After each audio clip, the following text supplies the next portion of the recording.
wachezaji wote Bwana asifiwe. Kwa majina naitwa Elisha kazi wa Kembe, mojawapo wa vijana. Mimi nataka kuwaambia familia pole sana kwa kumpoteza kinara wenu. Nataka kumwambia mama, uliongea vizuri, Mungu azidi kumpa amani na akupe nguvu. Mimi kwa wingi huwa natembea nikiongelesha vijana, nikiwakumbusha kwamba vijana sisi tuko na nguvu, tuko na uwezo na tuko na akili ya kujisimamia. Tuzidi kuungana, tuzidi kutembea pamoja, tuzidi kujitegemea. Last year 25th June sisi kama vijana tulifaulu kubadilisha nchi, tulifaulu kubadilisha mambo, na bado hiyo nguvu tuko nayo.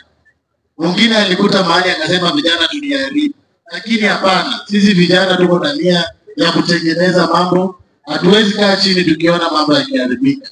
So nawahimiza vijana tuungane kwa sababu tuko na nguvu, tuungane kwa sababu tuko na uwezo, tuungane kwa sababu tuko na maono. Asante sana, Bwana wabariki.